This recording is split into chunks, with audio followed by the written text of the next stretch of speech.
Hello and welcome. For those of you who are new here, this channel is dedicated to all things human resources and best practices. This is based on more than a decade of HR experience in corporate America.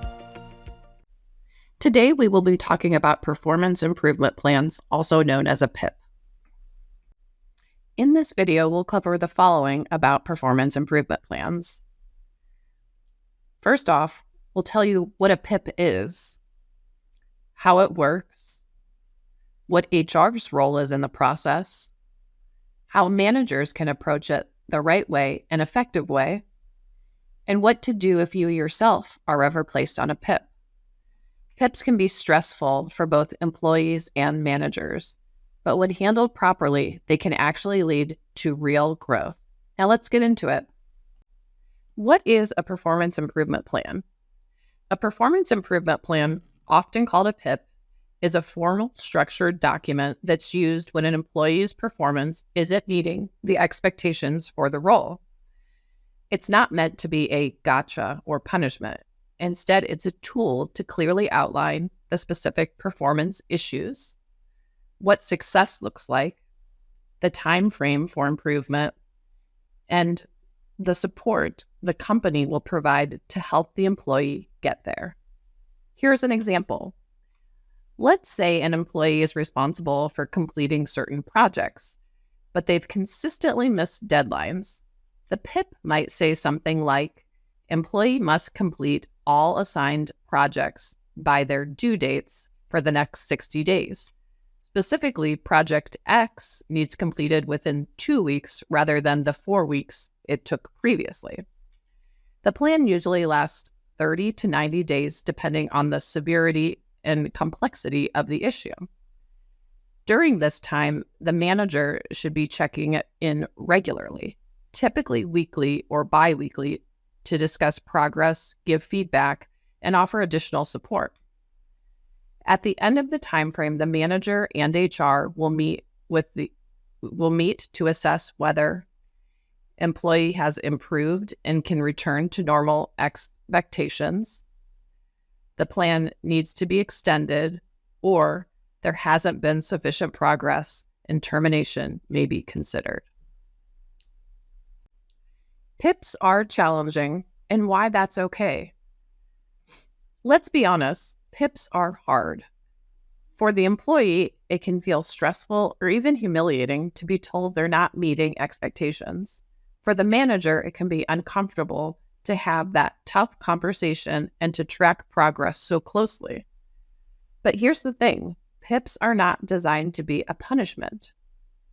They're meant to be a structured opportunity for improvement.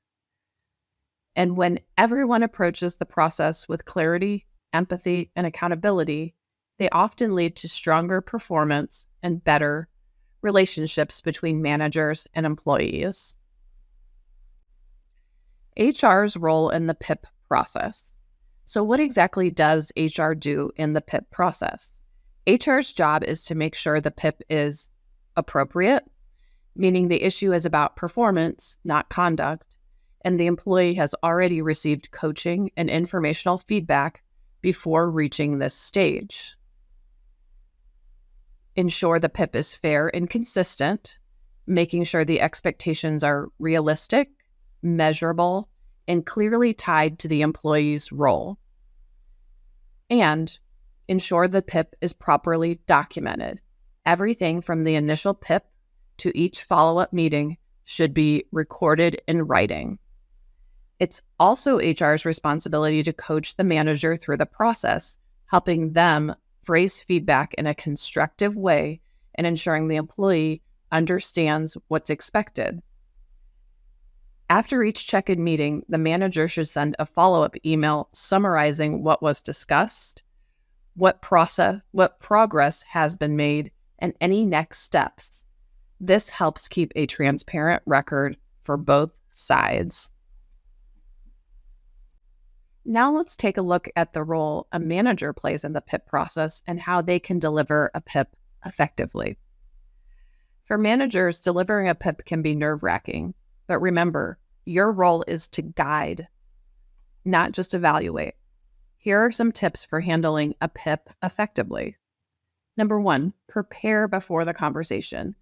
Make sure you have clear examples and documentation of performance issues. Don't rely on vague statements like, "You're not doing well." Number 2, be direct but empathetic. The tone you set matters. You can say something like, "I want to have an open conversation about about where performance isn't meeting expectations and how we can work together to improve." Number 3, make the plan collaborative. Ask for the employees' input. Something like, "What support do you think would help to be successful in meeting these goals?" Number 4, follow through. Regularly check in, give feedback, and acknowledge progress. PIPs fail when managers set it and forget it. Now let's flip the perspective. If you ever find yourself placed on a PIP, don't panic. It doesn't automatically mean that you're about to be fired. Many people successfully complete PIPs and go on to have strong careers. Here's how you can approach it. First, clarify expectations. Make sure you completely understand what's being asked of you. If anything seems unclear, ask, "Can you give me an example of what successful performance would look like in this area?" Then seek feedback often. Don't wait for your manager to initiate check-ins. Take ownership. Ask how you're doing and what you can do to improve. And then identify any skill gaps. Sometimes the issue isn't effort. It's a missing skill or misunderstanding. If that's the case, ask for training, shadowing, or mentoring. Then stay positive and professional. It's normal to feel anxious, but focus your energy on action. Avoid venting to coworkers and instead channel that energy into learning and showing your commitment to improve. And finally, document your progress. Keep a personal record of what you've done to meet the goals. That way, you can show tangible results at the end of the PIP. What happens after the PIP? At the end of the PIP period, there are usually 3 possible outcomes. The first is successful improvement. Congratulations, you've met expectations and the plan is complete. Take time to reflect on what worked and how to keep building on that success. Number 2, partial improvement. Maybe progress has been made, but not fully to standard. In that case, the manager might extend the PIP or provide additional support to get to the level of improvement needed. And number 3, no improvement. If there hasn't been enough change, HR and the manager may decide that termination is necessary. While that's never easy, by this stage, the process should have been transparent and well documented, so it's clear how the decision was reached. If you're in HR or a management role, here are your biggest takeaways about a PIP. A PIP should never come as a surprise. It's a result of previous coaching and feedback that has been given to the employee. Clarity and documentation are everything. Ensure to document every step of the process. Approach the process with empathy and consistency.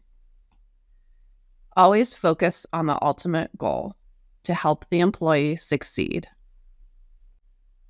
Performance improvement plans can be uncomfortable, but when handled the right way, they create clarity, accountability, and sometimes even save great employees who just needed clearer direction or extra support.